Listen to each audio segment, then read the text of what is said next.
Hello and welcome back to Friday Minis. Let's talk sorting.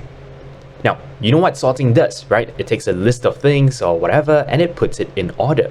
That's fairly obvious. But here's the deal. What happens if you actually come up with your own data type or you're using some more complex data structure and you want to sort that stuff?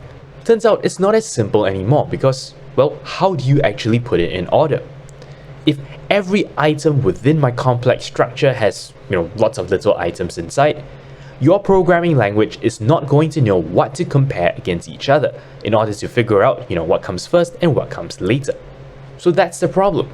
But turns out there is something very simple you can do in many programming languages to work around this problem.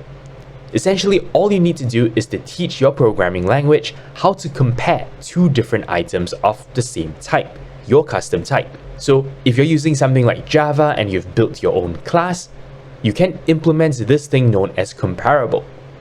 In doing so, you can write your own function that says, well, this is how you compare two objects from this same class. And once Java is able to, figure out how to compare two items, it can then compare all the items against each other and put things in place. A similar concept exists in Python, even though the way in which you do it is a little bit different. Essentially, for Python, how you would do it is you would use a function, right? In this case, it's called the key. Essentially, the purpose of this function is to, go into whatever data structure there is and to extract whatever is relevant, whatever is the thing you actually want to compare. Give that to, say, the sorted function, and what that function would do is it would essentially, for each item, run that function to get whatever it is that is of interest, and then compare and sort using that. So yeah, there you go. I would call this custom sorting, right? The idea is that you want to sort in a way that is non-obvious. And because you are doing something like that, you have to tell your programming language what to look at, what to do before it can get something that is actually sortable. So yeah, there you have it. That's all there is for this episode of Friday Minis. Thank you very much for watching, and until next time, you're watching 0612 TV with NERDfirst.net.